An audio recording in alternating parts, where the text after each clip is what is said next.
Aïssatou Seydi, Sarah Seminario, Maya Euse de Fay, Sarine Ionescu, Gaëlle Berthomé, Frédéric Pechme, Fadela Amara, Pascal Larderet, Léon Forestier, Paul Nguyen, Christophe Rulle, Barbara Youl, Corinne Sella, François Chicaya, Edith Renard, Hélène Stalder, Sébastien Barrier, Marie Ndiaye, Elsa Decaudin, Amélie Nourreau, Geneviève Leroux, Jean-Jacques Martin, Manuel Conegero, Azouz Begag, Soumaïka Sissé, Christelle Terrier, Brahim Kaftou, Philippe Monet, Isabelle Lecomte, Ingrid Tedjier, Anna Eckart, Malika Kélich,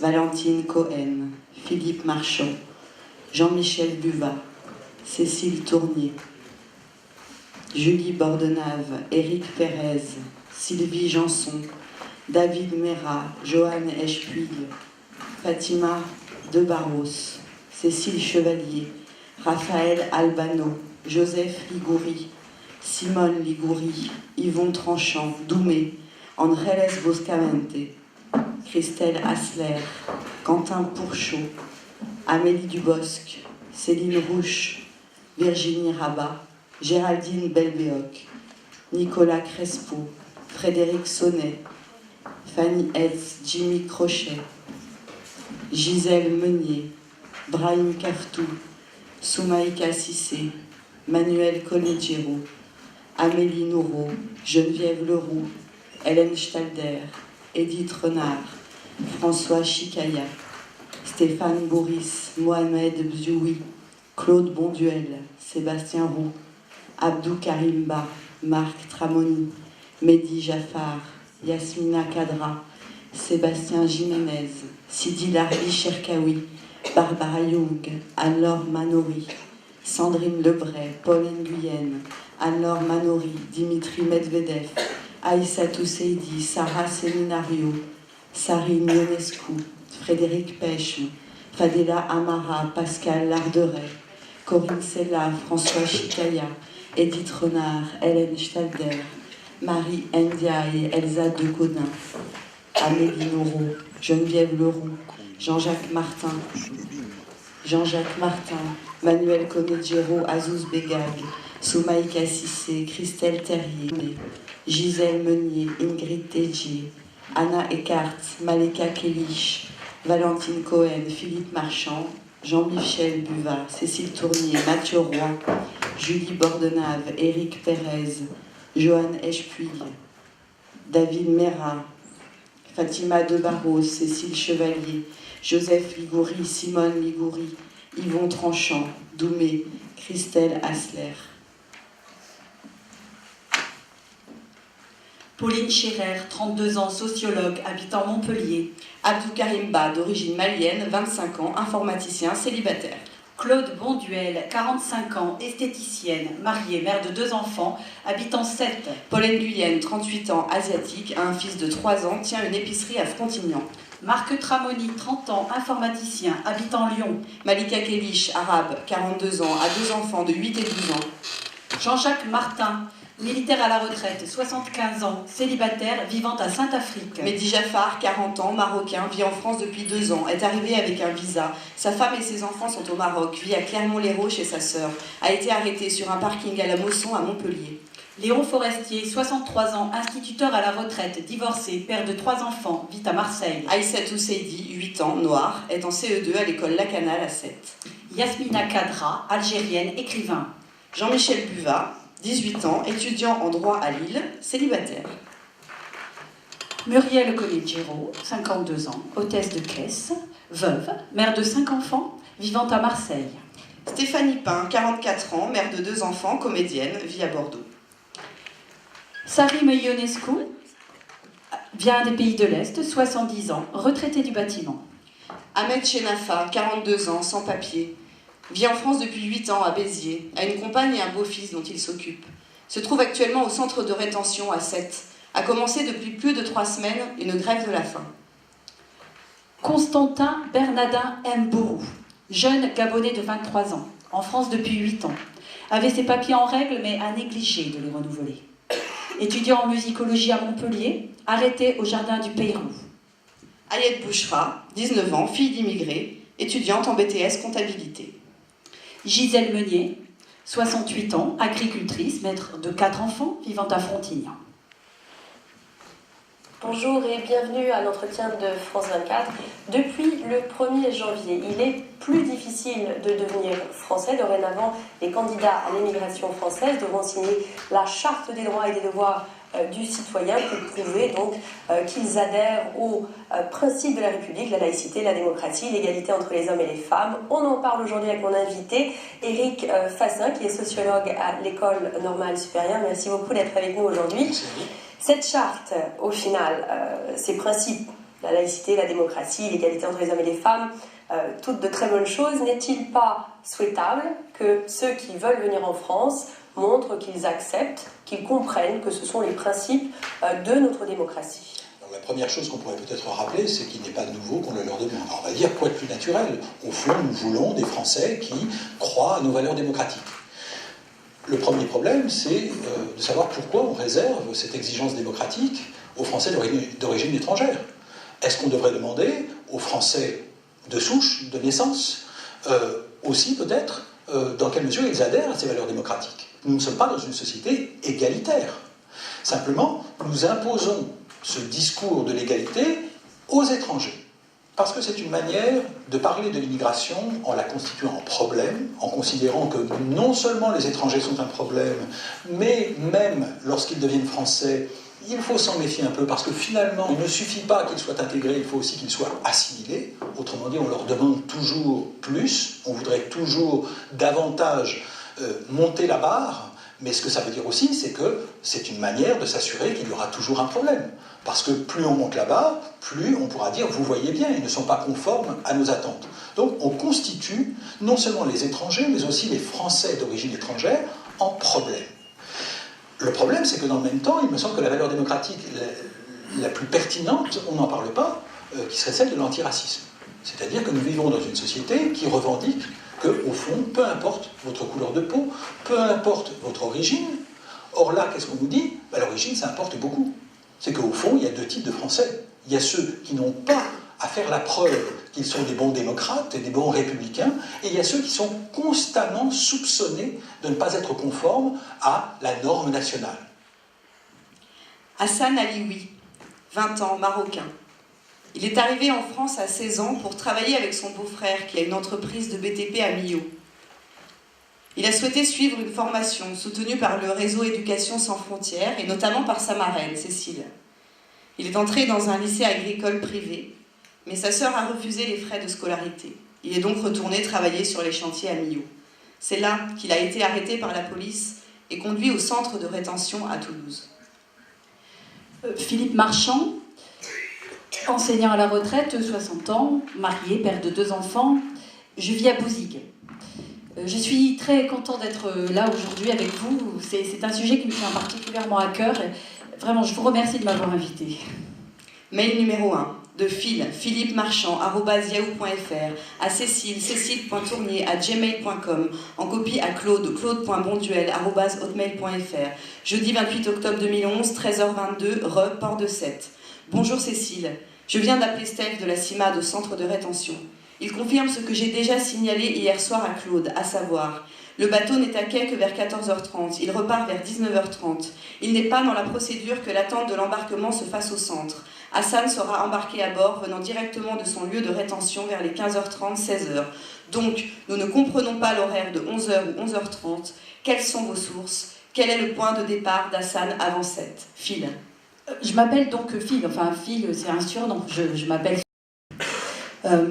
Mes parents, moi, ont toujours voté communiste. Moi, je suis militante depuis que j'ai 15 ans. En fait, ça a commencé avec un poème d'Éluard. Un jour, je suis rentrée à la maison avec ce poème et ma mère m'a dit « Mais attends, c'est ça qu'on vous apprend à l'école? Le père va au travail et la mère tricote ?» « Oh maman, c'est Éluard !» Et puis en fait, ça m'a éveillée. Alors avec un groupe de 4-5, on a créé le premier cercle des jeunesses communistes au lycée. Après, il y a eu mai 68. J'étais étudiant à Marseille. Et on avait voté à l'unanimité de laisser tomber notre année de prépa pour se consacrer entièrement à la Révolution. C'était merveilleux. Mail numéro 2, de Claude, de Cécile, à Claude et Phil, mercredi 27 octobre 2011, 21h14, objet, port de Sète. Merci. Ça me dégoûte, ça me rend vraiment malade ce départ. Dites-lui bien qu'on pense tous à lui. Je vais l'appeler dans la journée, mais j'ai peur que ça fasse trop au revoir et adieu. Qu'en pensez-vous? Il y a une chose que je ne comprends pas. On a l'info que le bateau part à 11h30 de Sète. D'autres ont l'info qu'il partira à 19h30. On organise un covoiturage de Montpellier afin que Mohamed, le meilleur ami d'Hassan qui vient d'avoir un visa, puisse venir. À qui puis-je m'adresser pour connaître l'horaire? Cécile. Et alors en 1970, j'ai été nommée à Lille. En 1971, je suis passée des jeunesses communistes à l'Union des étudiants communistes. En 1972, j'ai rencontré les militants du Parti communiste. Alors, je suis rentrée au Parti communiste. C'était une façon de m'assimiler. Jusqu'en 1980, j'ai distribué l'Humanité Dimanche dans la rue. Et de 72 à 85, j'ai collé les affiches pour le parti. À cette époque, il fallait faire super gaffe parce qu'il y avait les mecs d'Occident. C'était le Front National de l'époque qui nous pourchassait avec des chaînes. Et en 1975, les filles sont venues me voir, elles voulaient créer une équipe de foot féminine. Bon, moi je ne suis pas misogyne. Je leur ai dit, écoutez, si dans 6 mois, vous êtes 18, et que pendant 1 an, vous vous tenez correctement aux entraînements, on verra. Je pensais que j'étais tranquille. À Lille, le froid, la neige, les filles. Et bien elles s'y sont tenues, et moi je m'étais engagée. Mail numéro 3, de Claude à Phil et Cécile, mercredi 27 octobre 2011, 8h12, urgent, Hassan. Philippe. Je prends contact avec toi à propos d'un jeune, Hassan Alioui, marocain en situation irrégulière. Il a été contrôlé sur son lieu de travail à Millau et arrêté. Il attendait un contrat de travail par lequel il espérait pouvoir régulariser sa situation. Il a déjà été 2 fois emmené pour prendre l'avion, mais il a refusé d'embarquer. Son départ est maintenant prévu, ce vendredi 29 octobre 2011, à 11h30 par bateau de la gare maritime de Sète. Nous sommes très tristes. Nous espérons pouvoir le faire revenir. Nous avons besoin de lui dire que nous ferons tout pour le ramener en France, mais je ne crois pas qu'on puisse obtenir de changement concernant la décision. La préfète de l'Aveyron, Madame Pozzo di Borgo, qui a prononcé l'OQTF, est intraitable. Ceux qui seront dispos se rendront à Sète au départ du bateau pour le soutenir. Pourrez-vous être là aussi? Merci, Claude. Alors en 2004-2005, on a créé un réseau d'éducation sans frontières. Moi, ce qui m'anime, c'est l'intervention citoyenne à tous les niveaux. Le refus du pouvoir et le contrôle de ceux qui veulent le pouvoir. Ici, à Sète, il y a un centre de rétention administrative. Je suis citoyen. C'est une administration d'État. J'ai le droit de savoir comment ça se passe et ce qui s'y passe. En fait, au début, ça a commencé parce qu'il y avait des jeunes qui étaient sans papier, qui allaient avoir 18 ans, qui allaient être expulsés. Alors on s'est mobilisés. On les a cachés pour certains. Le problème migratoire, il vient de quoi? Il vient de la misère du monde. Des famines, des guerres, des problèmes climatiques. Qui c'est qui est responsable de ça? C'est nous. On ne peut pas à la fois aller leur piquer leur richesse, les maintenir dans la pauvreté et refuser qu'ils viennent ici. Après, on a continué les visites au centre de rétention administrative. Depuis 2010, il y a une politique qui veut qu'il est plus facile d'arrêter des étrangers en situation régulière que des étrangers en situation irrégulière. C'est pour faire du chiffre, quoi. Des quotas d'expulsion. C'est comme Hassan, ils sont allés le rafler sur le chantier où il travaillait avec son beau-frère. Oui, rafler, ça s'appelle une rafle. Hein. Quand il y a une bagnole de flic qui t'attend pour t'amener au centre de rétention, ça s'appelle comme ça. Parfois, quand on sort des visites au centre de rétention, on est assez secoué. C'est en France que ça se passe, ça. On est en France, là, et les gens ne le savent pas, mais c'est dramatique. Mail numéro 4, de Claude, aux sympathisants du réseau Éducation sans frontières 34. Samedi 5 octobre 2011, 10h03, urgent, Hassan, JLD. Bonjour. Hassan a vraiment besoin de notre soutien. Sa demande de remise en liberté a été rejetée par le juge des libertés et de la détention. Par ailleurs, le tribunal administratif s'est prononcé ce matin pour le maintien de l'arrêté préfectoral de reconduite à la frontière. Seule, aujourd'hui, une pression accrue sur le préfet pourrait éventuellement inverser le cours de la procédure. Aussi, nous invitons tous ceux et celles qui ne l'auraient pas fait à signer la pétition et à adresser un courrier au préfet. Claude Bonduel. Et je suis aussi militant d'Attaque. Ça me change, parce que pendant des années, j'ai été militant du Parti communiste, et là, il fallait attendre que le chef ait parlé pour avoir une opinion. En fait, pendant des années, j'ai pensé que quand j'étais pas d'accord, c'est parce que j'avais mal analysé. Putain, c'était pas vrai. L'URSS, l'Afghanistan. Moi, ce qui m'anime, c'est une conscience de classe. Quel que soit le combat, je serai toujours du combat. Et puis, aider les plus pauvres, j'ai toujours fait ça. Puis je ne peux pas oublier que quand j'étais étudiant, on était 10 à 12% de fils d'ouvriers. Il fallait qu'on se batte. Mail numéro 5 de Cécile à destinataire inconnu, vendredi 4 octobre 2011, 7h45, important. Bonjour, j'aide un jeune majeur sans papier depuis 1 an. Il a été arrêté à Millau, il est actuellement au centre de rétention de Toulouse. Il passe devant le juge des libertés cet après-midi à 14h. Le RESF de Toulouse a pris le relais de celui de Montpellier pour l'accompagner lors de cette épreuve. Mais je vous contacte, vous, habitants proches de Toulouse et connaissant possiblement des Toulousains, car la présence de personnes accompagnant Hassan devant le tribunal sera prise en compte dans le jugement comme une preuve d'intégration et d'insertion. La pétition en ligne a déjà reçu plus de 804 signatures en 3 jours. Faites circuler, Cécile. Moi, je ne suis pas pour qu'on donne des papiers à tout le monde. Moi, ce que je pense, c'est que d'abord, il faudrait aller aider ces pays-là. Supprimer leurs dettes. Leur dette, c'est pas leur dette, c'est notre dette. Le produit total de la dette de ces pays-là est égal au budget du FMI.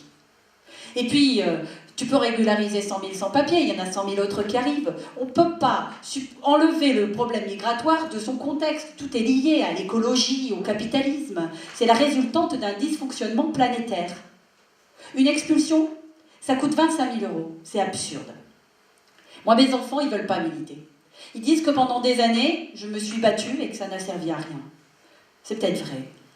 Quando la suerte quies grela, fallando y fallando te largue parao. Cuando estés bien en la vía, sin rumbo Je suis arrêtée devant la CIMAD, j'allais chercher mon courrier. Je ne suis pas une blague pour ton courrier, je suis un homme. Ils sont sans pitié. Je peux appeler ma femme. Comment ça on me renvoie au commun alors que je suis malgache? Aidez-moi, s'il vous plaît. Je parle ourdou et on me donne un interprète en Pendjabi. Mes parents sont français, mes frères et ma soeur sont français, mon mari est français, mes parents sont morts, mes frères et ma soeur sont morts, ma petite amie est morte dans l'avion. J'ai mordu l'oreille d'un policier, alors ils m'ont fait sortir et ils m'ont fait vite fait passer un test pour le sida pour voir s'il n'y avait pas un danger pour le policier. On nous donne à manger de la nourriture périmée ici. J'ai commencé à craindre de la faim et j'irai jusqu'au bout. Non, ça va, tout va bien. Je rentre en Roumanie, ça compte mes voyages. Je reviens dans 1 semaine, de toute façon. J'avais prévu d'y aller pour quelques jours. Après, ils ont mis leur camp, ils se sont mis à croix sur moi. Ils m'ont étranglé. Je ne pouvais plus respirer. J'ai cru que j'allais mourir.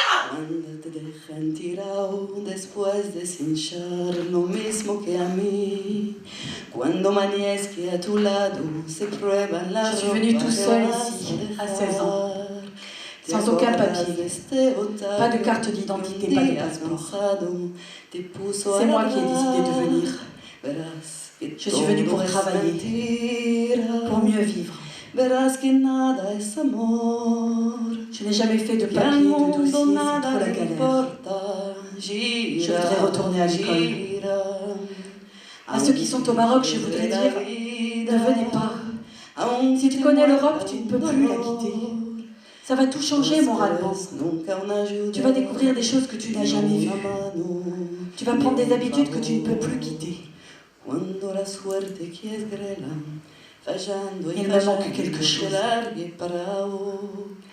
Il me manque des ailes. Sin un rumbo desesperado, cuando no tengas ni fe ni yerba de ayer secándose al sol, cuando rajes los tamangos buscando ese mango que te haga morfar, la indiferencia del mundo que es sordo y es mudo, recién sentirás, verás que todo es mentira.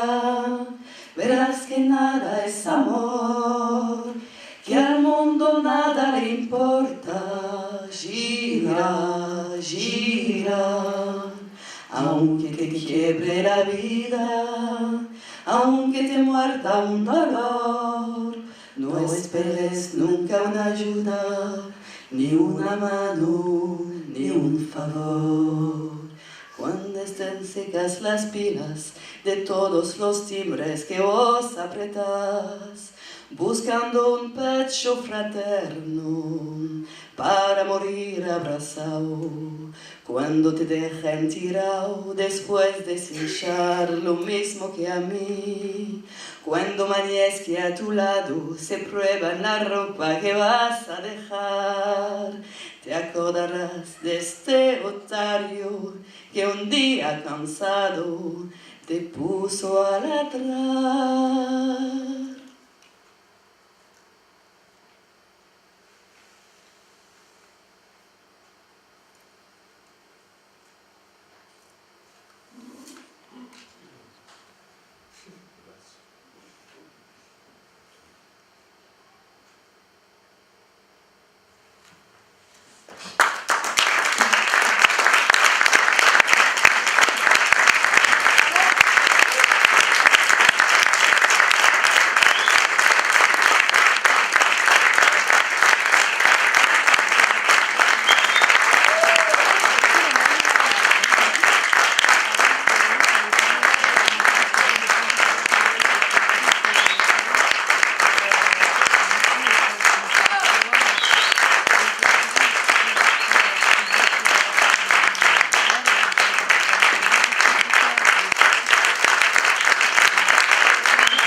Encore 10 minutes, et après il y a les deux dernières formes qui vont enchaîner.